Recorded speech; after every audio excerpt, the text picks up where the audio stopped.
Yung tawag nito, pananakit ng ulo na naglalagas ang iyong buhok, dala yan ng binat. Ganito din ang sasabihin ko sa inyo ang binat sa totoo ay nakakamatay yan. At hindi rin yan pinaniniwalaan ng doktor. Pero pag dinala mo yan sa doktor, reresetahan ka lang yan ng gamot. Ang nakakapagpagaling ng binat ay therapy. Yung mga taong marunong mag-therapy na may sangkap na karunungan, kaya nilang pagalingin yan. Pero gagamit pa rin yan ng herbal. Tingnan nyo gagamutin ko yung binat mo ngayon. Pero pagkatapos niyan, ibabalik ko sa iyo yung herbal na iniinom mo. Paiinumin lang kita ng 3 bisis. 3 bisis lang, hindi mo na kailangan ulitin. Basta dun nakainom ka ng 3 bisis ng nilagang balat ng anunang. Tama na yon. Kasi nga ganito ang paliwanag. Hindi ko mo uminom ka ng balat ng anunang, matatanggal yung binat mo. Tulad nga ng sinabi ko, ulitin ko, may sangkap yan na karunungan. Kailangan mag-combine yung karunungan at saka yung herbal. Pag pinagsama mo yon, malakas na uri ng gamot ang pwede nitong ibigay sa'yo. Bukod doon, ligtas ka kasi doon sa herbal. Ligtas ka ron, wala kang gamot na ininom mo, di ba? Walang side effect. Tapos, ganito, nasira lang yung BP ko eh. Kung hindi nasira yung pang-BP ko, titignan ko yung blood pressure mo. Ang totoo, yung high blood ay napagagaling ng karunungan sa pamamagitan ng munting karunungan, napapagaling yan. Pero yun ay sa paraan din ng therapy. Kung narito lang yung hindi lang sira, pagkatapos natin gamutin yan, ibibipi kita. Sasabihin ko sa iyo, pabababayin natin yan. Yun talaga yung gamot.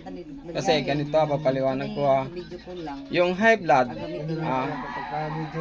napapagaling ng karunungan. Dapat high blood ka pa lang, gamutin na. Kasi kung hindi mo gagamutin yan, nauuwi yan doon sa yung heart attack, di ba? Tapos magkakaroon ka ng stroke, ganyan. Ay mabuti kung ganun lang, ay kung biglang mawala yung buhay mo doon sa attacking yun. Kaya nga, dapat high blood pa lang, gamutin na yan. May purok size po kami. Okay. Susubukan natin na pati high blood. Pati yung high blood mo, gagamutin ko na rin. Tapos kung doon sa inyo may pang-BP ka, i-BP mo. Hindi ka naman nagkaroon ng nervyos.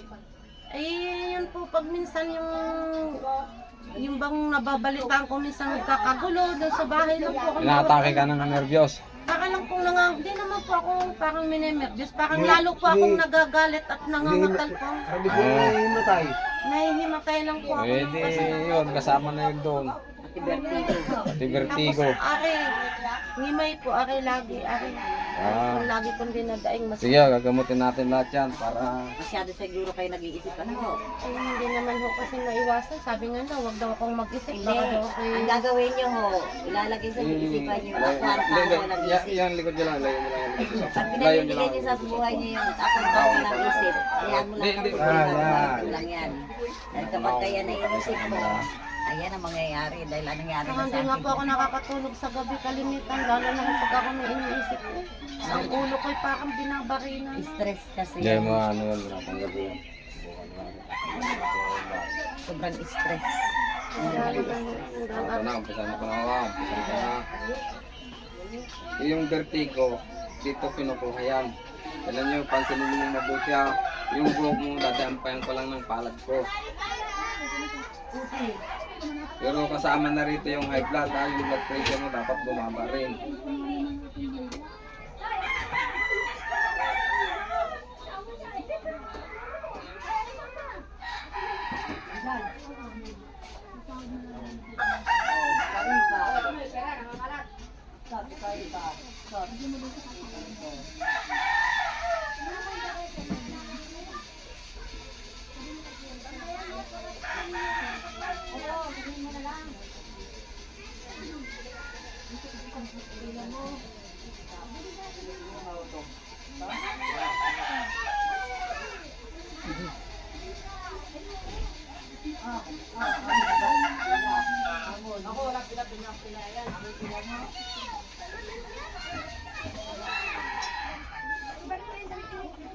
Ano ang pakiramdam niyo rito? Mainit po. Lalo po pagdating sa medikuran banda. Yung kamay niya mainit. Hmm?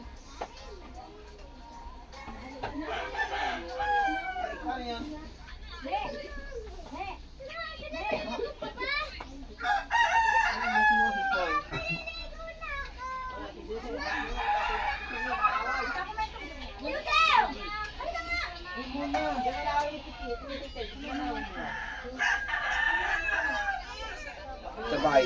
Sandali, ayos ko yung upuan. Sandali, ayos ko yung upuan na. Yan, sige, upo kayo dyan. Sabay sabay. Ulit sabay. Sabay Mainit po ang kamay niya.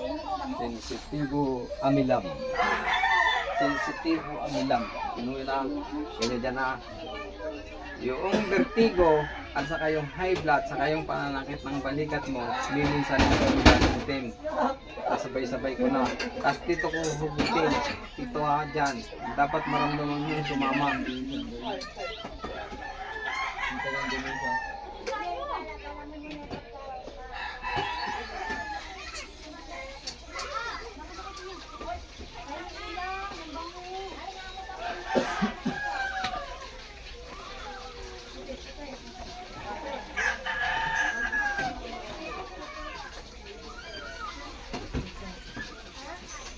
Ba't nangangatal?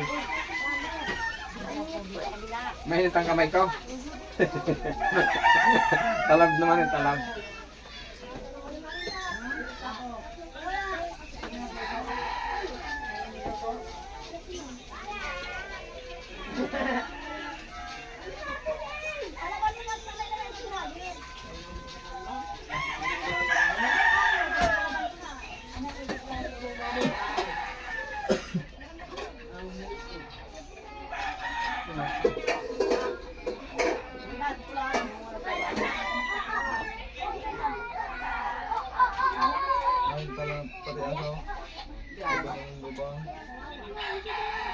Hindi pa nawawala ang ano ito, yung binat. Yan, epekto niya yan, yung pagkaganon mo. Yan, epekto niya yan.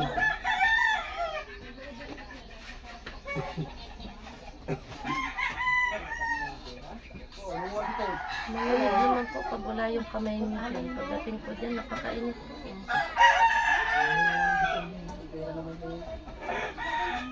Sinusundan po ng lamig yung kamay niya. Nasa ulo kong galing ng init. Mainit po.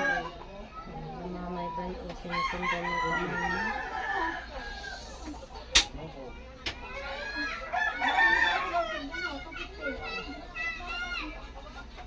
Yan hindi inabot. Kasama natin. Hindi na inabot yung uma. Kasama natin Galing dyan. ko lang po sa trangkaso. Panganganan lang po ako nakalimutan ng trangkaso. Ang baon mo na yung bukas.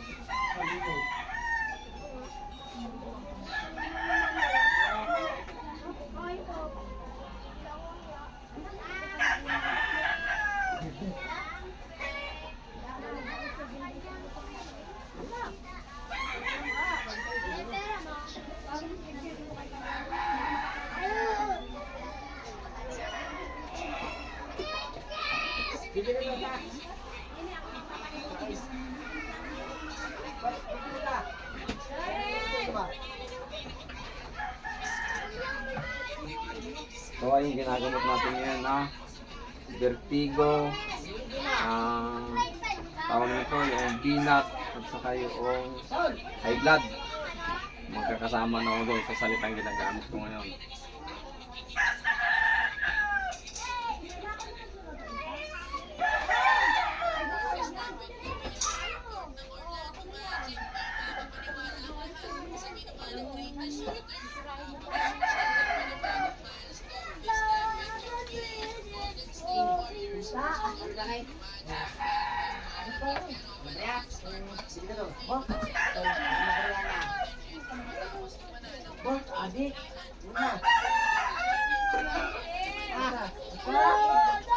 Wala nang pangangatal.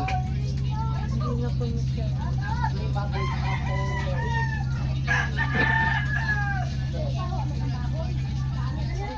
sabon.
Hindi mo ka nakakaramdam ng pangakapal ng batok. Minsan po, pag Ngayon o ngayon. Wala. para po nagaan po Sana nakuha na. minsan kasi nakakabi may araw na mabigat talaga yung bata ko kasi mga balikan. Para bang may mga nakasakay. Tapos sa gabi hindi ko nakakatulog yung ayos.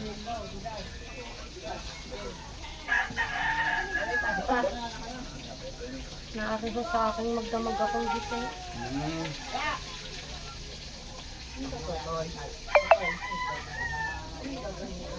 Tulad ko na, nakatulog ako ng tanghali. Binabangungot naman daw ako, nakasabi na rin isa ako'y ginigising daw na rin. Ako daw isigaw na sigaw.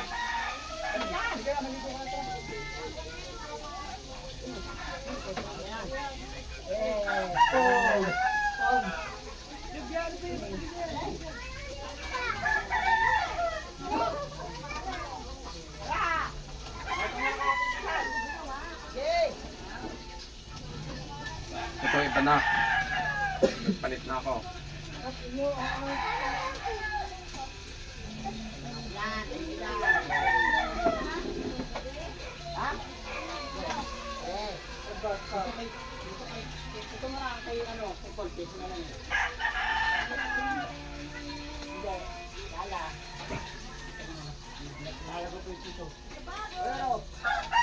Ano ang pakiramdam nyo rito? Magaan na ho yung pakiramdam ko sa inyo.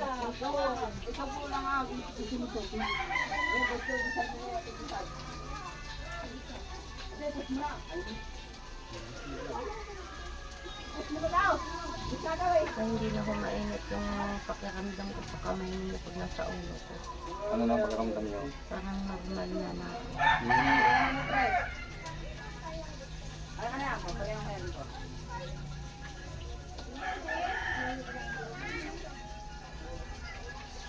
Dito na lang sa mga baras ko mainit ang kabila.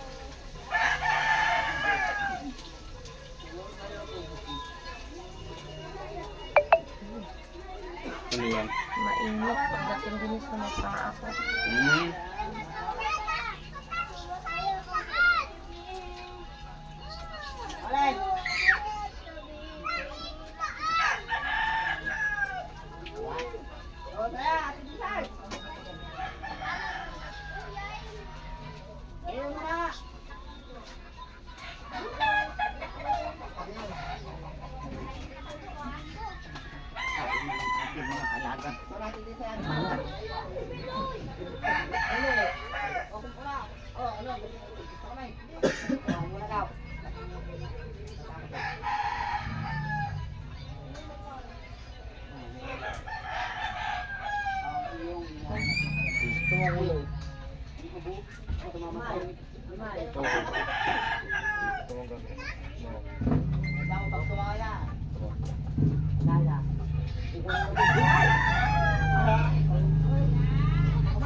Wala na yung ano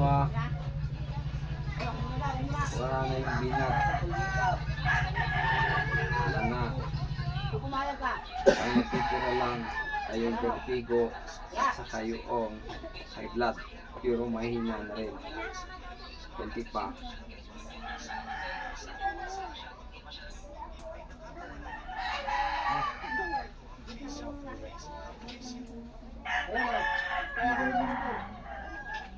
Wala mga kapon. Ito, wala. Kumaya ka. Oh, yung mga kapon. Malapit na matapos.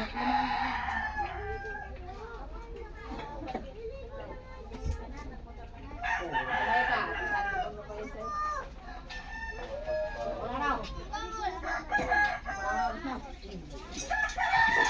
Taas nyo nga itong braso nyo pag ano ninyo, kung tataas nyo na maayos. Hindi ba siya nasakit? Yung nagutok ko ay kulit pa sa liit. Pag iginanon ko. Pero sumasakit pa. Kasi naman po. Tres. Patulog, Tres. Sabi na ka sa Tres. Pag tinataas ko nalagutok sa may liit ko. Parang kulit tayo yung ugat sa liit ko. Nung nakabalitak ko.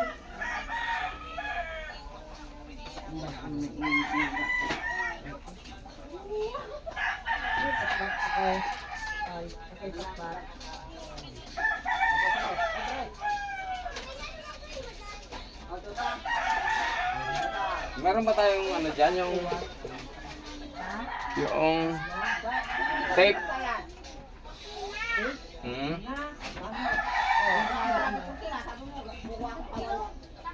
Diyan sa red dyan, oh. Yung sa drawing na yun. Yung drawer na yun. Sa kulay pula. Okay, okay, okay.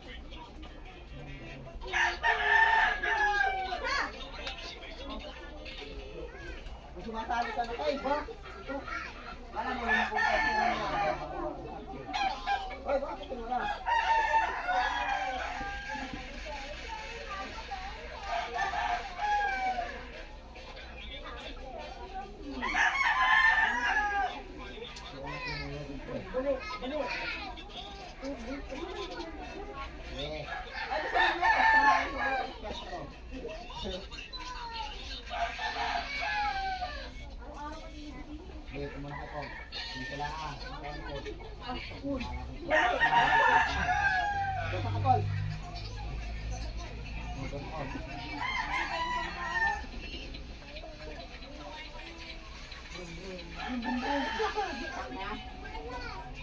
Yun.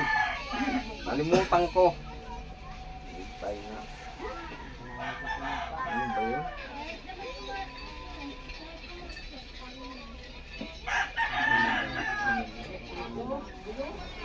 Ano ko malala?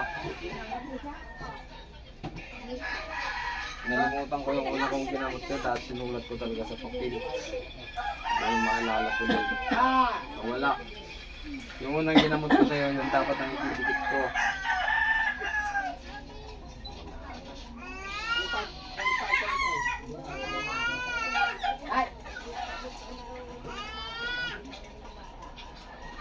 Binanggit ko na yung kanina eh. Kunti pa, kunti pa.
Parang normal na siya.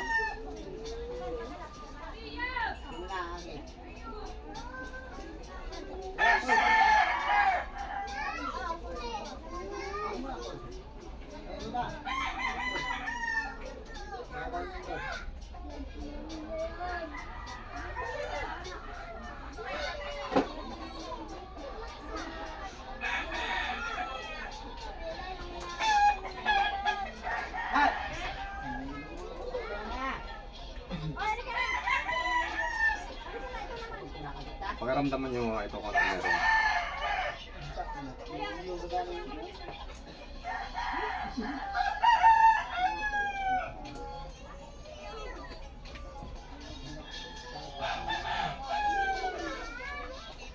Kung meron. Hangin na nasunod sa iyong kamay. Hangin. Basta lamig lang ho ang nararamdaman kong nasunod sa kamay ninyo.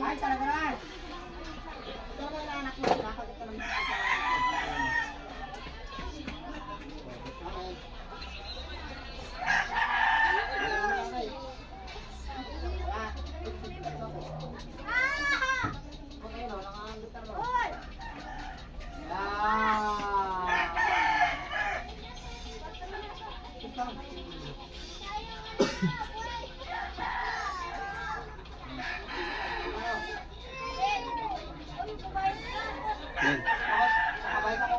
Ayun. Ngalis pa ako. Tagal ang ano. Ilan to?